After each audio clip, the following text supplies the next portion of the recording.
channeling. What is it and how to do it? Beginning to channel. When you are ready to channel, there are a few things to bear in mind. Posture is important to facilitate the connection with your guide. Strengthen your back muscles so that you can sit with a straight back. The easiest way to sit is the Egyptian posture, with your back very upright, your shoulders relaxed, your feet planted firmly on the floor, and your hands resting on your legs. This is a very stable posture and can be sustained for long periods. Move your head slightly back and forward until you feel that the area where it joins the top of the spine is open and relaxed. By keeping your back straight, you are allowing the energy flow in the body to move without restriction.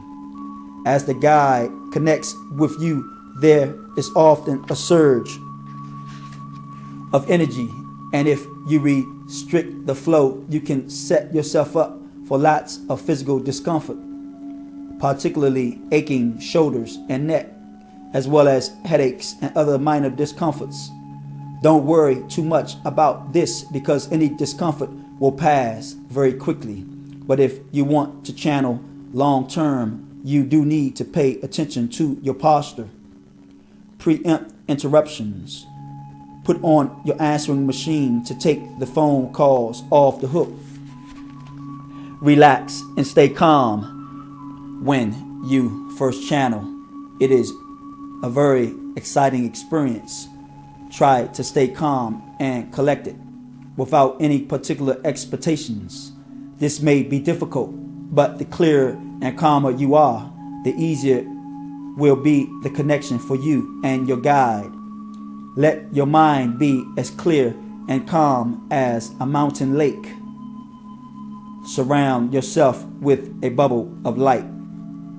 When you are going to channel, calm your energy. Then surround yourself with a bubble of light. Imagine that this bubble is filled with the highest light, the light of your soul, forming a bubble to protect you from any influences that are not aligned with your soul's light and your soul's purpose. Trust your guide.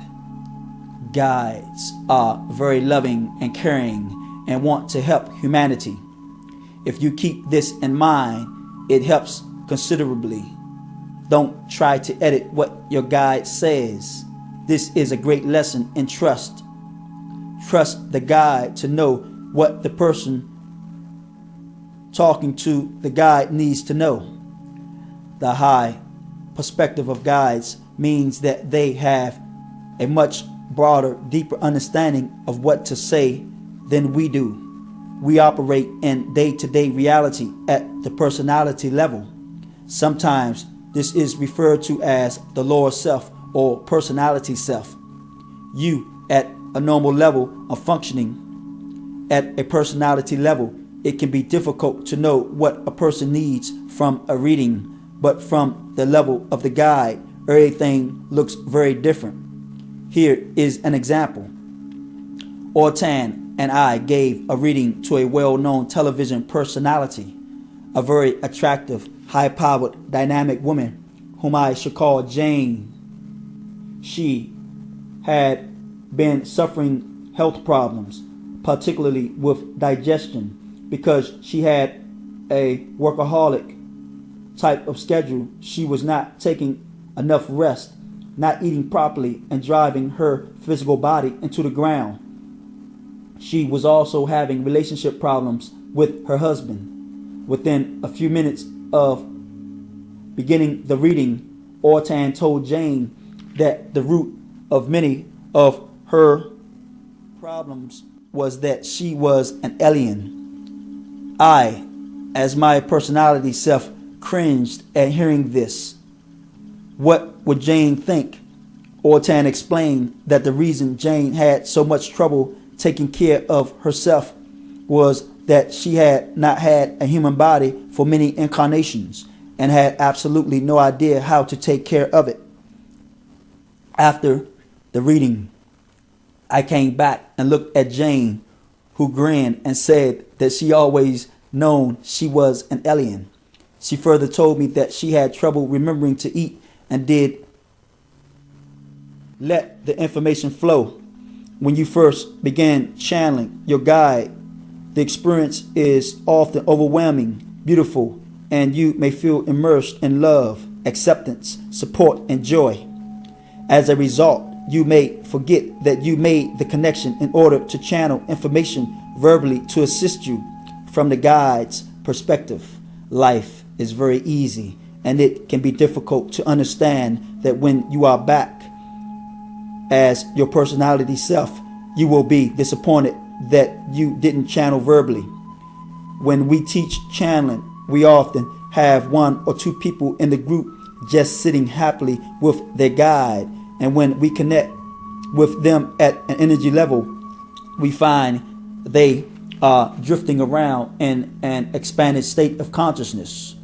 At this point, we will walk to both channel and guide to remind them that the channel will be sad if no information is brought back to the earth plane. When you are in that very high space, everything seems perfectly obvious.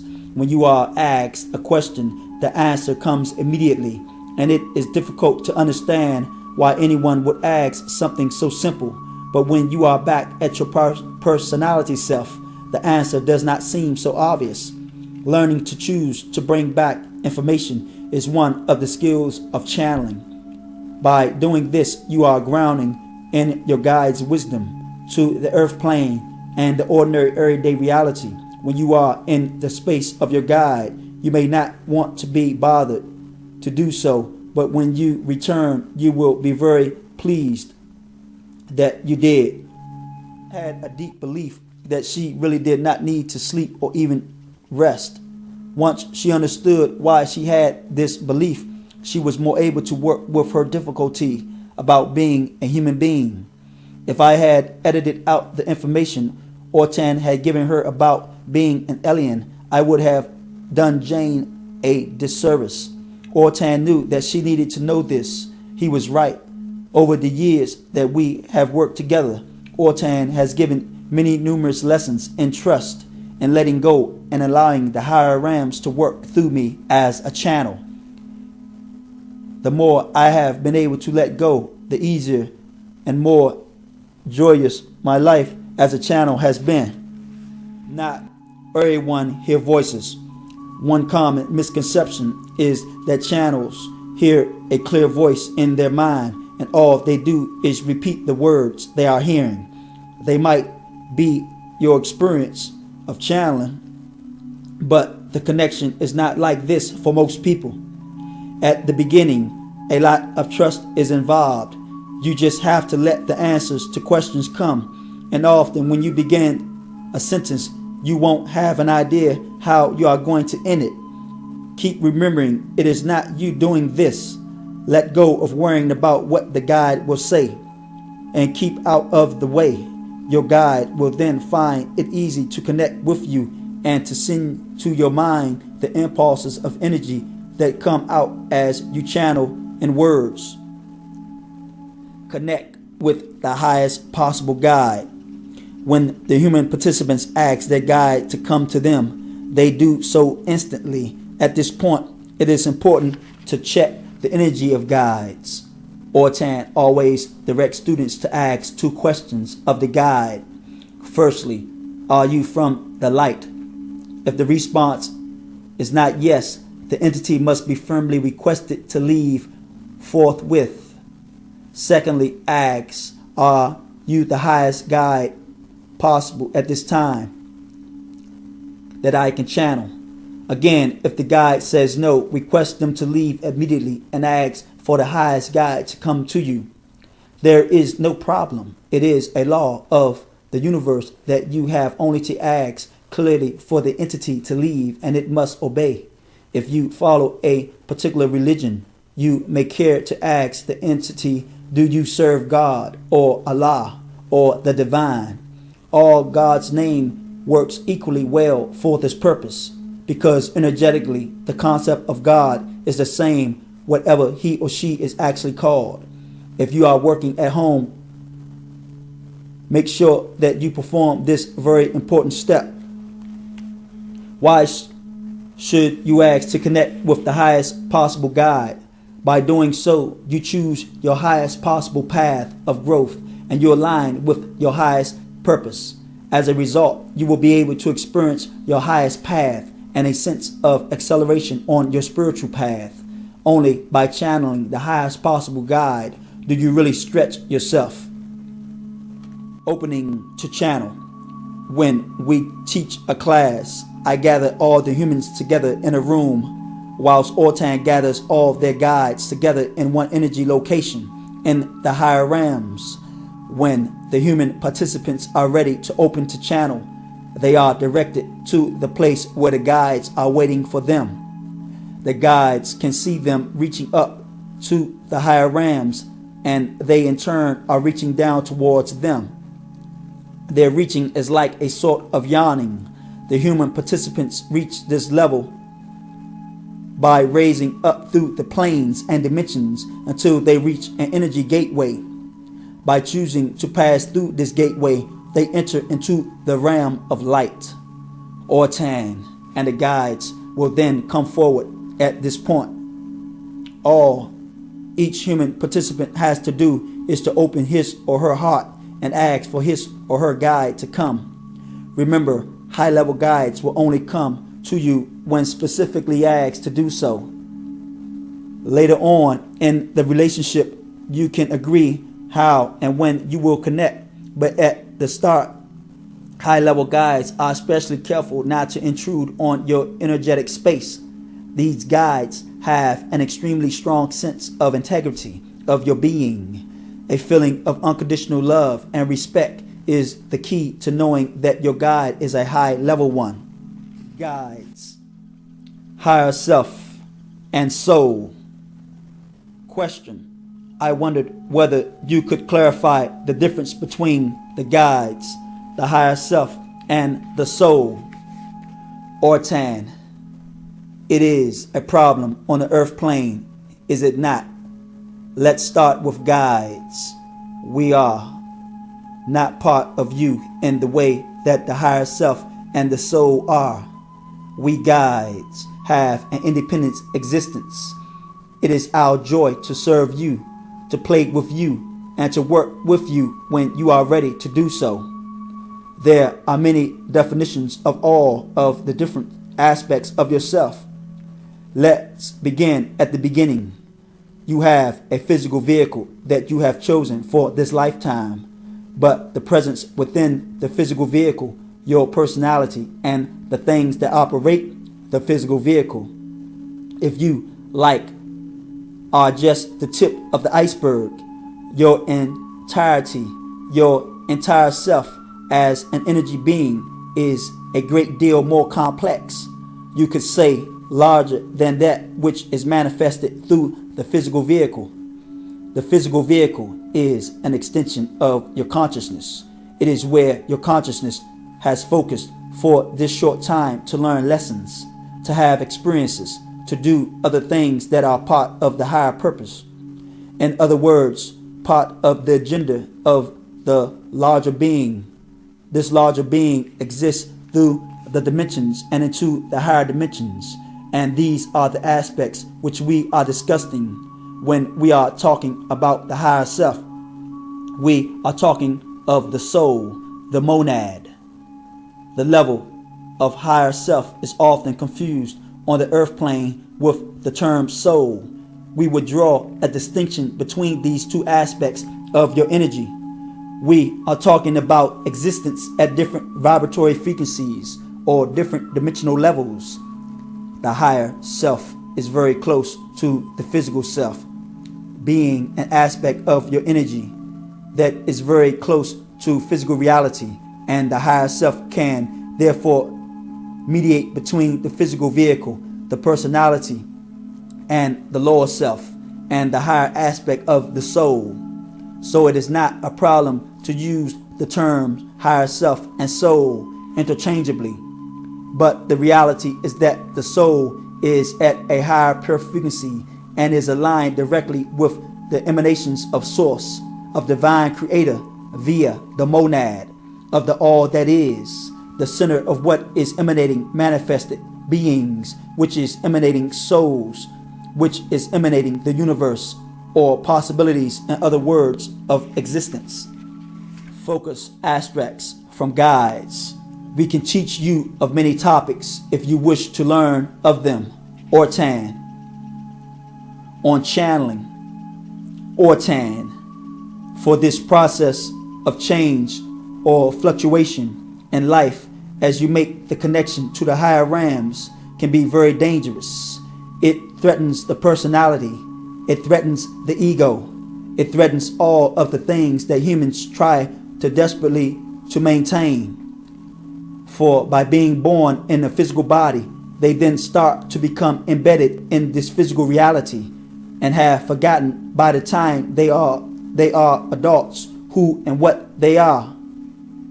And when we are children, any remembrance are often ridiculed or misunderstood, for children are not good at communicating, and it is difficult for them to put over complicated ideas, for they only see parts of the idea, and when it is presented in this way, it appears illogical. And so, as adults, channeling is that route back to finding out who and what we really are, to discovering more about your higher purpose, about your soul and your path of growth. For the guide is attuned to all of these things and can give you information about them if you wish it. But most of all, this connection moves light, and light is its natural form will always flow. And when it is unable to flow, it will create build-up. And these build-ups will always have to keep moving until they find another way to flow. For light and love have to flow. Flow and fluidity are one of the natural states of all things in the universe. Questionnaire. I wanted to ask about how we, as new channels, can be aware of our personal stuff affecting the information. Ortan. That is a good question, dear one. One of the greatest challenges of being a channel in a physical body is the challenge of the involvement of the ego and the personality. In order to detect whether ego is getting in the way is very difficult for you, especially when you are beginning to channel, because you are going through it. Is it me? Is it a guide? What is going on here? And for this reason, it is most important in the development of your work as a channel that you take care to spend a lot of time working through the most basic levels of your beingness. And when I talk of these levels, I am talking of physical levels, of emotional levels, of psychological levels, spiritual levels too. But each level requires your attention and your rigorous mindfulness in some of the disciplines of the earth plane. In Buddhism, there is a construct of mindfulness, of being present in the moment and observing oneself at all times. This practice of centering into mindfulness is the most important and useful practice that you as a channel can develop. Mindfulness extends from the physical body, because if the physical body is not clear, then you will not be a good channel. It extends through the emotional body, and this is carried out through therapy, through psychotherapy, through NLP techniques. Whichever technique draws you, it is important that you dissolve and release those clusters of beliefs, of emotions, and of things that will trigger your material, that will trigger your emotional reactions. And when you're channeling, you will find some of those reactions you will not. You will feel fear or suppress or disgust. This is when you must be careful and get out of the way. This is when you must be careful and get out of the way. So clearly, yourself is the easiest way for you to not get in the way. And this clearing is part of the path of spiritual growth. And so channeling takes you on the path of spiritual growth at all levels, but it has to come to the physical. you are a physical being, it must come to the emotional, for the nature of physical being is emotion. Working with energy or tan. Notice that some of the members of this group guides are those who are here to hold the frequency of the new changes. Notice the difference in the frequencies of the guides that you are meeting. Some of these guides have been incarnated upon the earth plane and risen through the realms to become great masters of light. Notice the guides are as assorted as the human beings are, but all have one thing in common.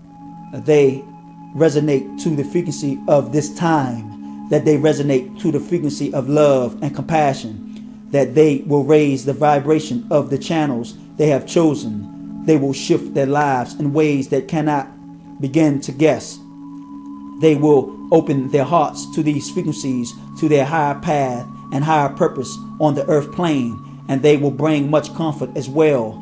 For some of these human people are very lonely indeed, great need of comfort, of support in their lives, for the changes are not easy to integrate on the purpose of channeling.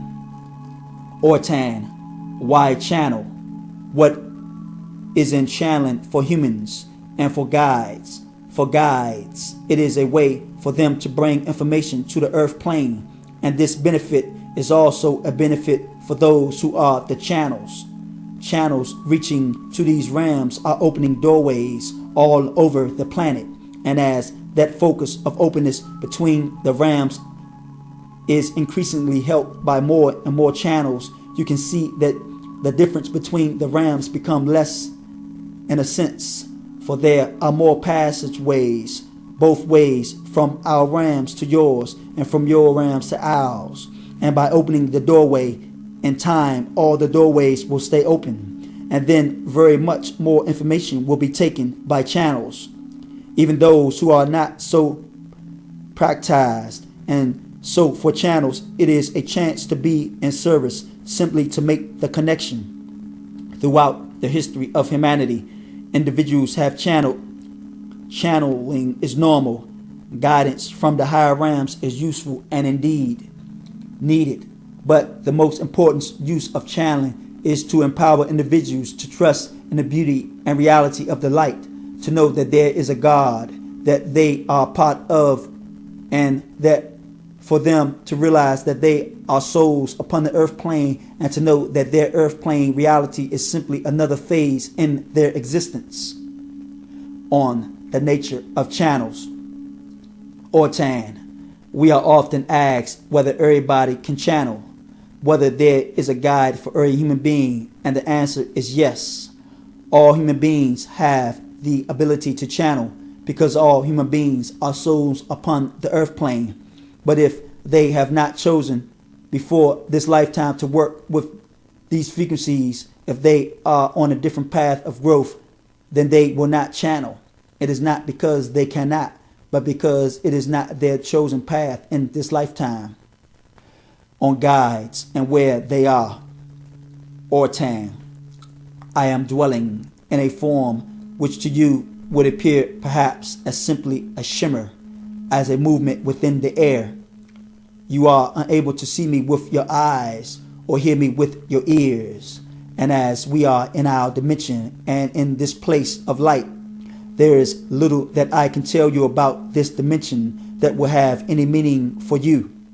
I can tell you that we are here in service to the divine. I can tell you that we have a community and that we communicate and work together, and that many of us have endowed or evolved from beings that have been incarnated both on the earth plane and in other places.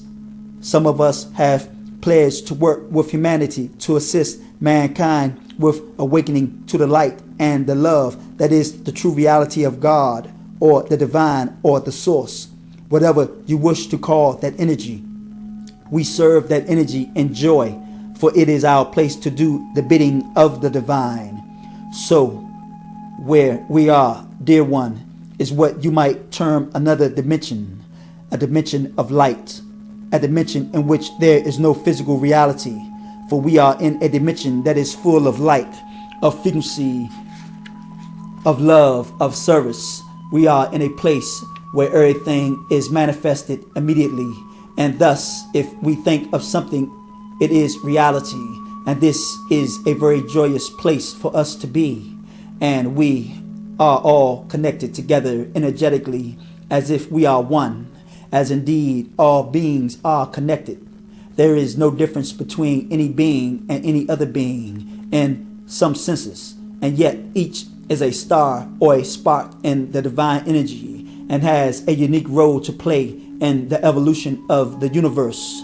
But it is well to remember that all came from the divine, and in time all will return to this source of light and of love.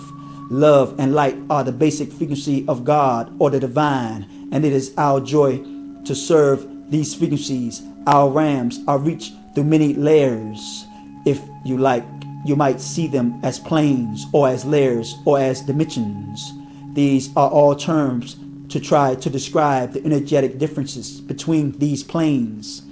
Indeed, all the souls that pass over in death move first to one plane, and we have called it the astral plane. But if it is of no matter what you call it, and from this plane they rise as they are ready through other planes. There are many on our side to assist in this process. You are not alone. You are always supported and cared for. Questionnaire: what manner of being are you? Shalaya: well, I am a being just as you are in essence. I am a focus of vibration, a place of location of vibration. I am simply one who chooses to step forward and to be able to bring information to you. I have no physical existence. I am difficult for your kind to understand because I am a being of light and vibration, and I have no form.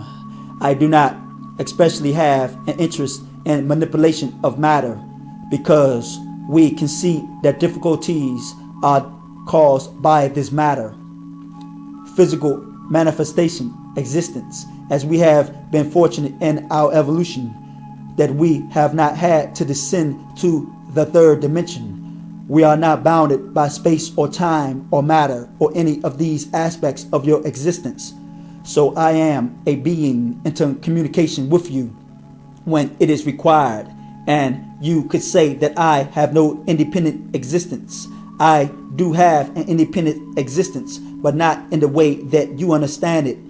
For our race has very little need of physical movement, since we are able now to project our consciousness out over time and space, and therefore we are not anchored to a physical existence.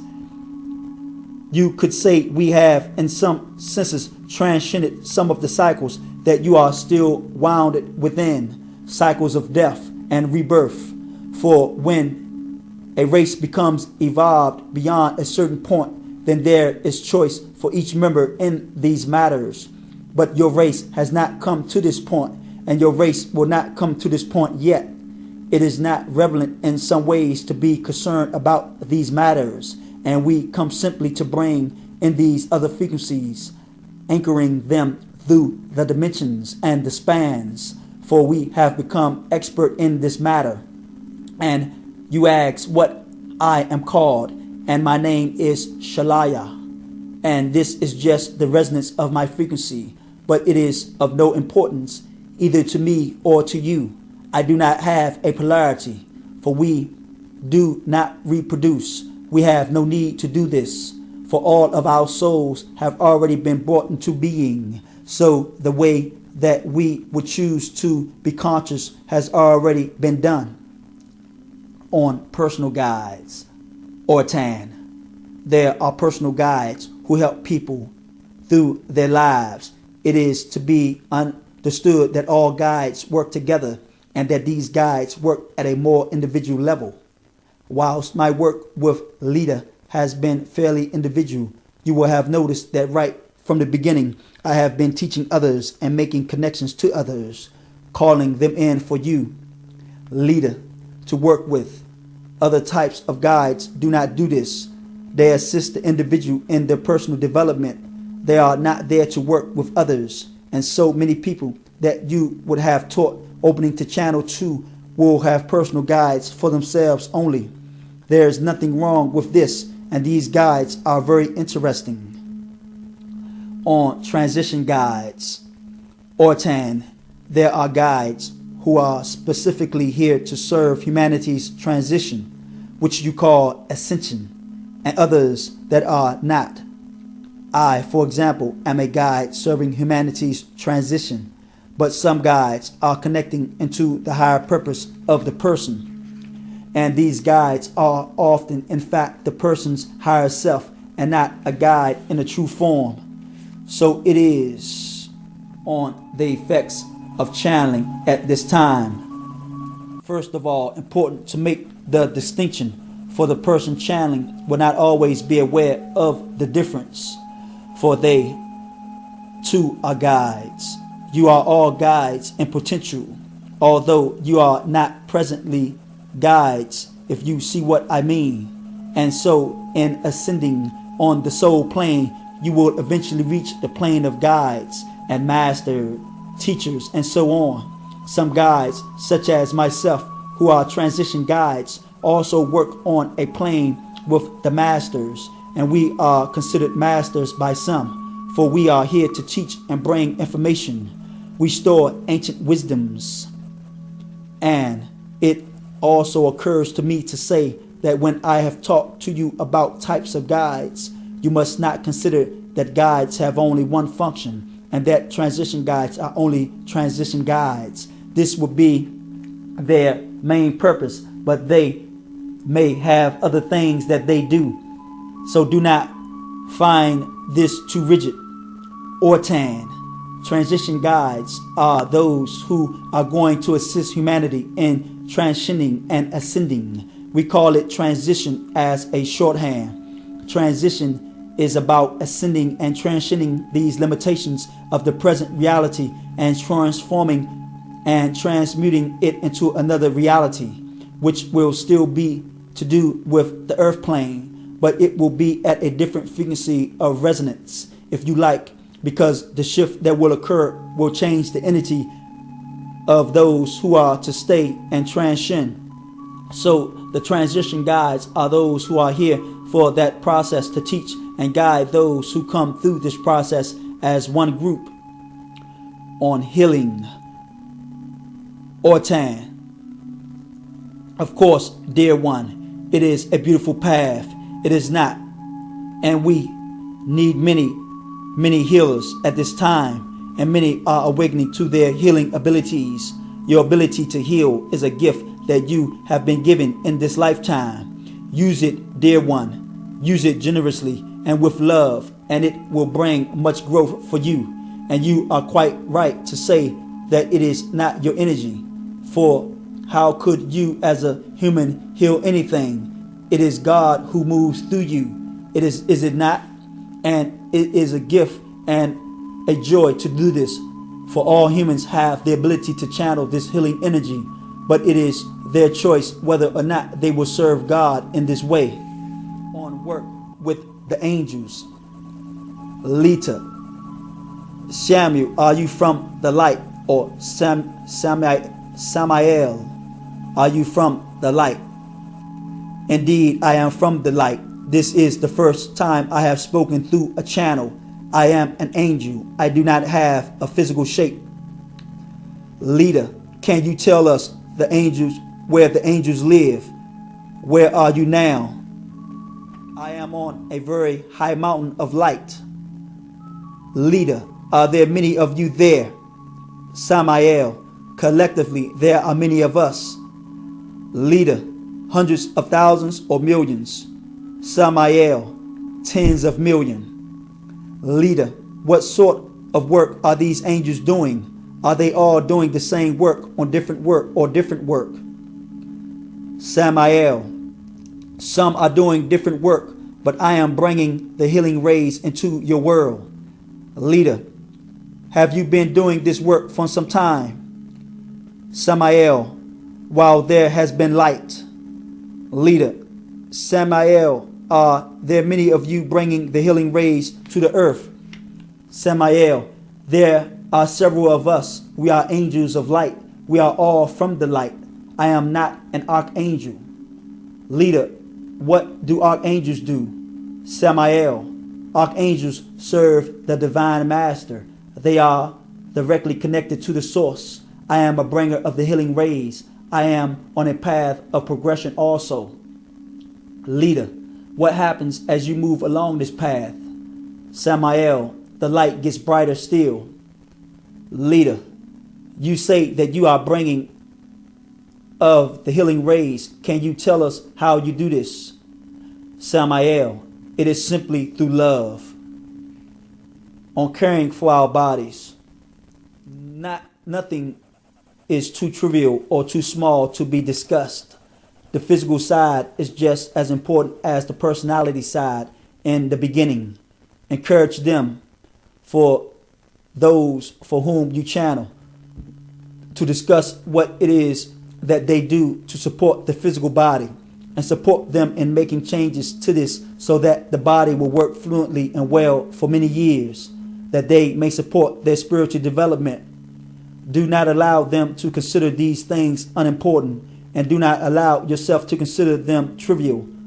For if one comes forward who is unwell, or who is overweight, or who is not exercising or eating well, then support them to make this first change. For those who abuse the body are those who are not in self-love. For you would not abuse your body if you love it. You could not do this. Learn to tune into the body and listen to its requirements. So we return to the topic of love and self-love. In order to recognize the type of being that you truly are, it is important to know exactly what it is that you are. That you understand the physical side and you love it. For your bodies are the way that spirit is manifested on the earth plane, and they must be nurtured and cared for very tenderly, so that they do not distract spirit from this work. Hence, it is of no importance for you to spend time concerning yourselves about the looks of these bodies, but very much more about the workings of these bodies. And it is for this reason that we counsel exercise and dietary changes, not because we wish to assist you in the ego practice of vanity, but because we wish to assist you in growth. So do not concern yourself if the body is growing a little heavier than it has been in the past, for there is no danger to your health, and it is the health side that we consider to be so important. So loving the body will bring health to the body, and by following the practice of smiling that you have been shown by the enlightenment Thich Nhat Hanh, you can enhance your health even more. Use this practice, smiling, to every organ of the body, to every part of the body, as a regular meditation. And so we do consider it important that the channel makes a choice consciously to ask for the highest level guide that is possible for them to work with, because by doing this, both the guide and the channel will be assured of the most productive relationship, because the channeling a guide who is not of the highest level of energy they can hold will not be channeled, will not be stretched, their energy will not expand. Working with a lower level guide, the higher level guide on the other hand will be able to bring the channel through to new experience, to new insight and new knowledge, to different perspectives, higher perspectives on the untapped resources of the brain. Ortan, it is on connecting with the highest possible guide, Ortan, and it's sometimes often been remarked upon by those on the earth plane that there is a great deal of the human brain that is unused, and of course there is, for there are many abilities that human beings have that are as yet untapped, and all these parts of the brain awaits activation. And one of the things that this part of the brain is used for is channeling, for it gives a broader base, if you like, for the reception of intuition. And another reason that this part of brain is not used is that you have all not awakened your healing abilities. And yet, just as every human can channel, so can every human heal on ways in which guides communicate knowledge or tan. And it is important that you communicate to read and be open to all that is occurring around you, sifting in this information to the human brain to allow us to access to even more information upon the earth plane, that we may spread more clear information to those who wish to hear this. We can teach you of many topics if you wish to learn of them. We do not always do this directly. It is sometimes by giving you information on the earth plane, allowing your energy to find the correct information easily. So sometimes we will tell you things, and other times we will ensure the book, the people, and so on are directed on you or delivered to you.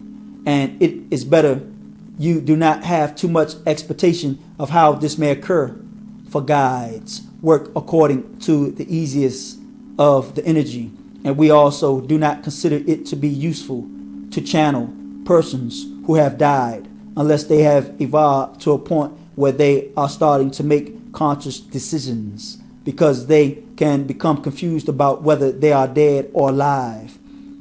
And as you know, the ego is somewhat that can continue beyond again, and the ego is something that can continue beyond death, and the sense that the being is not yet evolved enough to realize that it is interconnected, that it is a part of the divine, that it is of no importance. Some material can be channeled that may not be so helpful for those upon the earth plane, although the reasons for this are not perhaps what you may think.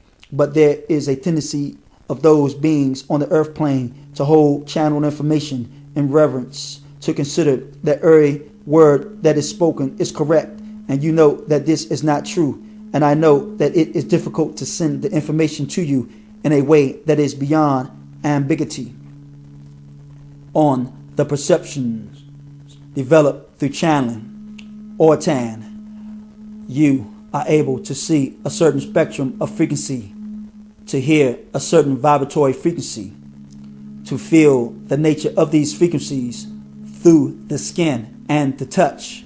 And also you have other sense perceptions which are developing, which rely on understanding the inner nature of some of these vibratory subtleties, for they move into another dimension which are starting to perceive in your spiritual sense of understanding on channeling other guides or tan. A human can always say no to a guide, and so this channel could refuse to channel my energies, and that would be all right. The human may then call a different guide to them, and it is not to say that this guide would be lower. It may be of the same level, but a different type of information would be brought by that guide. For example, if the channel wished suddenly to become an expert upon a certain subject, then it would be appropriate for the channel to call a guide who knows about this subject to assist, and I would be happy to assist in making that connection. We are not jealous of our channels.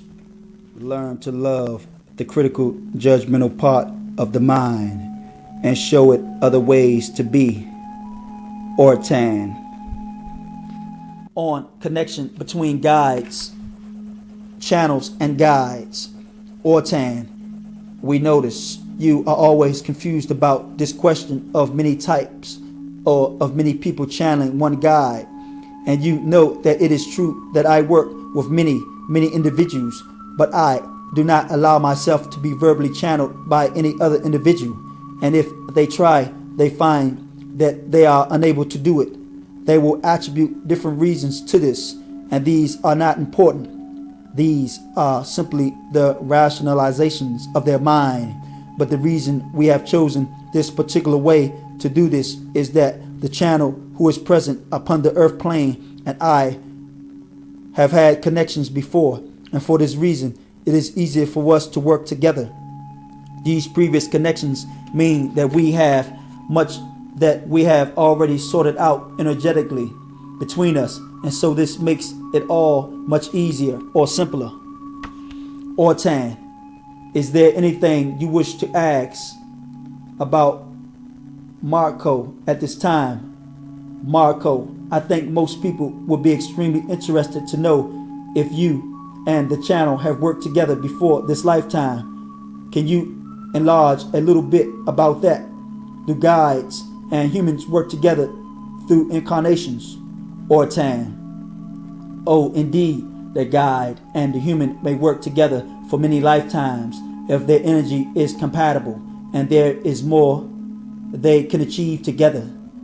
And we often teach another soul for many years, for the teacher-student relationship is not a short-term one, and my work with the channel and many of my students is not a short-term project, so to speak. But this particular channel and I have had energy consonance before. She has lived a immediate life as a male upon the earth plane before, and in this life, this meditative life, the guides were all about all of those who have lived at that time, and it was quite normal, and she then channeled me, although she was considered to be a teacher herself.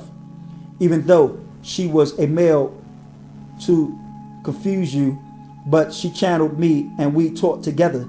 And in those times, channeling was something that was not discussed. It was normal. All teachers channeled guides to assist them, and in many traditions, this is quite normal, not just upon the earth plane. This link between the Ram is an essential qualification for teachers. For if they have not access to higher energy and higher wisdom, then how can they teach on the ego or Tan? And this question of ego is an important issue, an issue of great reverence for channels. For it is easy to believe that because one is a channel, then one is a great being. But what is important to recall is that the channel is one whose path is to do this. And you may like to consider that you could judge channels by the nature of beings that they choose to channel. You could consider that this might be an indicator of the energy of the channel, and this connection between the guide and the channel is an energetic connection, one where the energies are consonant on dying and reincarnation. Ortan, when you die, you don't just disappear into nothingness.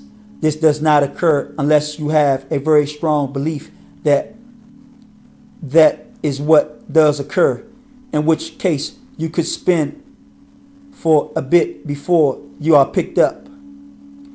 When you die, there is assistance in the transition. Your guide, of course, you've already connected with. There are angels and there are souls who make a point of being there when people die, so that when the transition occurs, they can gently let an orientation occur.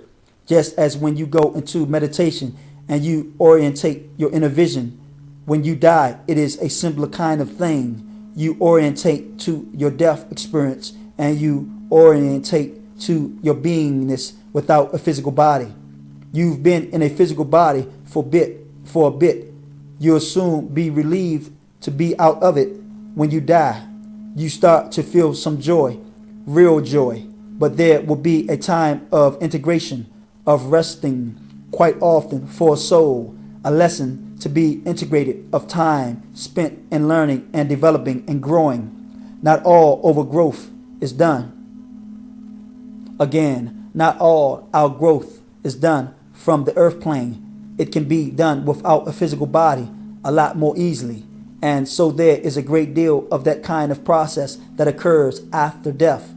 And then when you come to the right time, you will be reborn. There's a cycle of coming back into bodies, reincarnation. This is a truth where the soul projects itself once again into manifestation. The soul manifests itself once again into physical reality, whether on the earth plane or the planet, whether it be, but it will take on some degree of physicality to evolve on enlightenment or tan. Enlightenment is a natural movement of all sentient beings. It is a natural movement of the light. It is the natural movement as the plant unfolds in the sunshine and flowers. This is the same process for you. As you unfold in the light, you will flower, and that flowering you call on your earth plane enlightenment. The essence of enlightenment is to be completely and utterly clear in all of the bodies, complete clarity, grasping and holding on to nothing, not holding on to your personality, not holding on to your opinions, not holding on to your money or your loved ones, holding nothing, being pure and perfectly centered in heart, having complete detachment. Enlightenment will come to all in time. Some have chosen to return as enlightened beings and masters on your earth plane. There are living masters at this time who are enlightened. You can meet them and study with them. You can be with them, and by the resonance of their being, you can start to let go of some of the things that you need to release. You can tune in to the enlightened masters in your meditation, and by reaching to their hearts, they will start to teach you. Questionnaire, what do we need to do so that we don't have to keep coming back to this earth? Or tan. You need genuinely and sincerely to desire total service to the light. And through service and unselfish giving and working towards your enlightenment, then you will no longer need to return. When you have been through all the lessons, when you have flourished in the light, and when you have served humanity, you will no longer need to return. But service is at the heart of that. And strangely, many of those who do not have to return choose to return again and again as part of their service. Beloveds, as part of their service of the universe at an energy level. When you connect with your guide, you are connecting with a being whose existence does not depend on physicality. Guides often talk about energy and energy work. Ortan discusses our physical universe in terms of energy as well, and stresses the importance of the concepts of frequency and a vibration. 1. Physical plane. First initiation. Normal, everyday reality. As we awaken, we become spiritually aware and begin to move along our path of growth. 2. Astral plane. Second initiation. The dimension where we master our emotions and desires. 3. Mental plane. Third initiation. At this level, mastery means that we control all aspects of the personality, mental, emotional, and physical. Frequency and vibration. Ortan believes that the only distinction between us and the guides is the rate at which we are vibrating. In his experience, frequency is the only thing that is different. He says that our universe is made up of energy, and this energy varies across the dimensions. The energy vibrates at different frequencies, so by changing frequencies, you change the physical matter. In due course, as above, so below. However, whilst energy work may take only a moment, it can take a while for the effects to come all the way down through the levels and actually cause a change at the physical level of experience. We are only equipped to sense certain frequencies, limited as we are by the sensory apparatus of the body. However, through the work like spiritual development, channeling, and meditation, we can start to develop the ability to sense much more subtle energies, differences. Ortan says that we are starting to be able to perceive other subtler dimensions, as indeed we do when we work with guides. It is because everything is vibrating at a particular frequency that energy work can take place.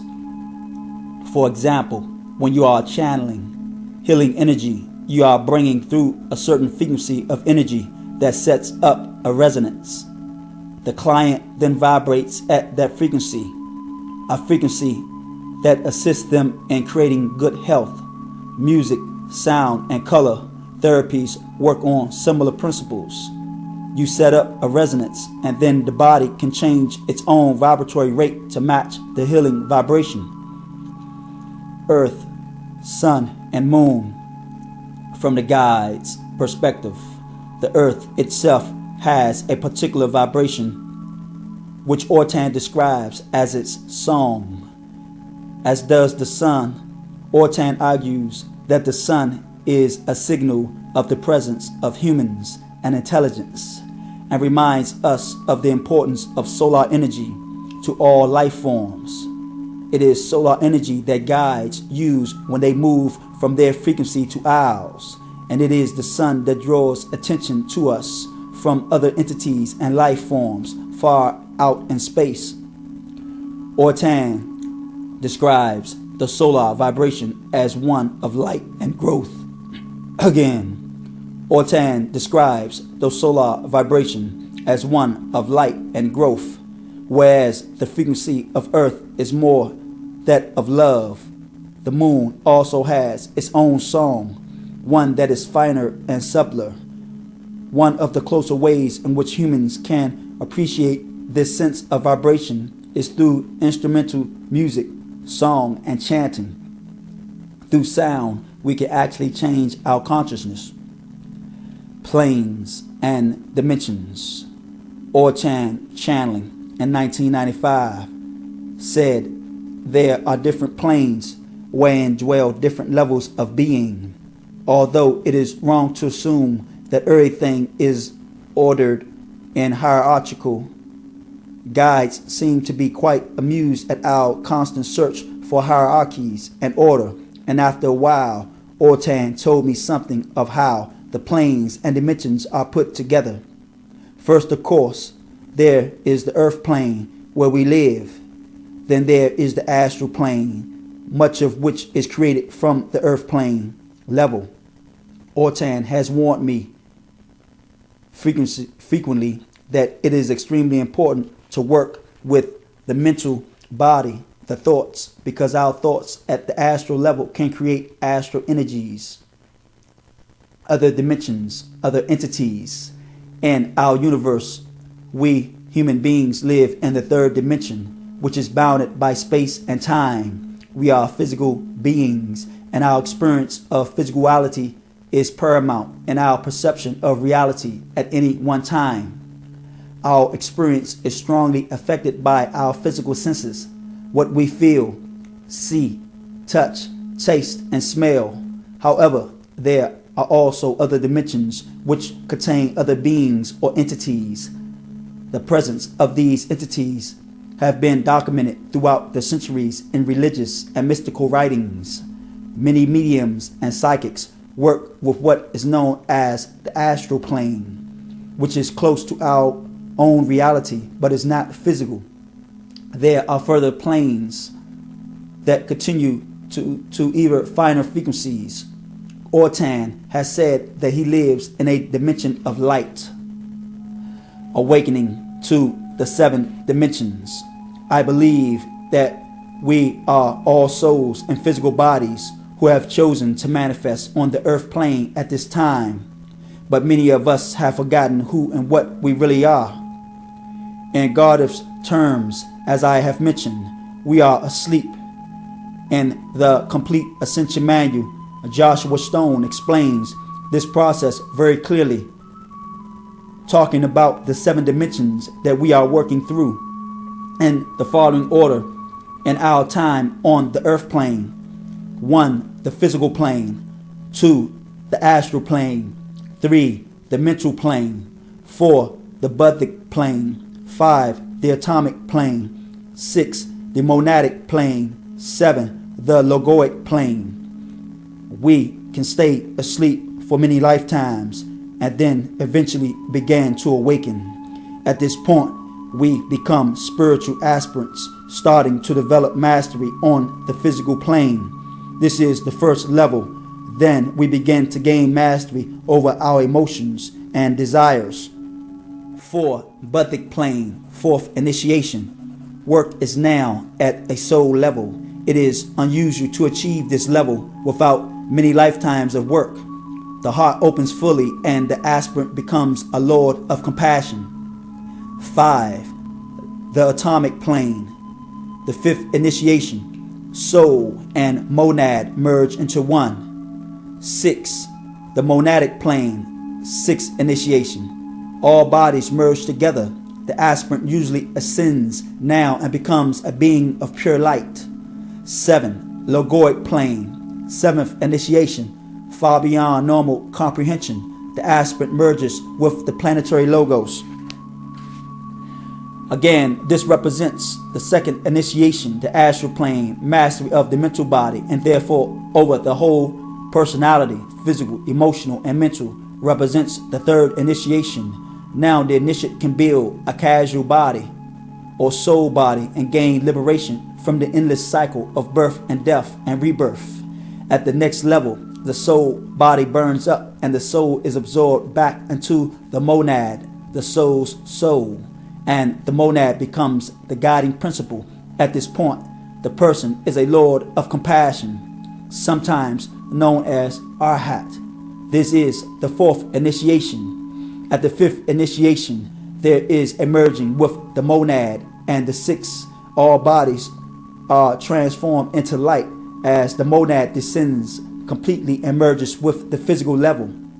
This leads to the process which Joshua Stone calls ascension. Now the initiate has the choice of staying on the physical plane to continue his or her path of service to humanity, or returning to the spiritual world. At the 7th initiation, the initiate merges with the will of the planetary logos, the spiritual lord of the world and highest being in our planetary system, also known as Senet Kamara. This is the highest level of initiation possible on the earth plane. This movement through the planes, as described by Stone, is carried out through meditation and spiritual practices. Guides exist at high levels of evolution, at least the 4th dimension and above. But remember that this is just one way of making sense of dimensions. Many guides do not consider such delineations either important or useful, but I believe some delineations help us to make sense of how we move on a path of growth. Thought creates reality. We create our own reality. Ortan explains that if each of us tries to keep our thoughts and our emotions positive, we can create a different and truly magical reality. What we focus on is what we increase. So it is extremely important to keep a positive focus, a focus on the high and the good. By doing this, we help to counteract negative thought forms. This understanding means that we can create an ever more beautiful reality in our lives on the earth plane. Ortan points out that there is an interaction between the thought forms that we create at the astral level and the creation of our lives on the earth plane. The thought forms that are created on the astral plane last a long time before they dissolve. When we are channeling, we need to go up through the astral plane, keeping our thoughts clear and positive, for by the law of attraction, we draw to us what we vibrate at similar frequencies, and this is especially true at the lower levels of vibration. The guides are found in a much higher dimension or frequency, to put it in another way, than the astral plane.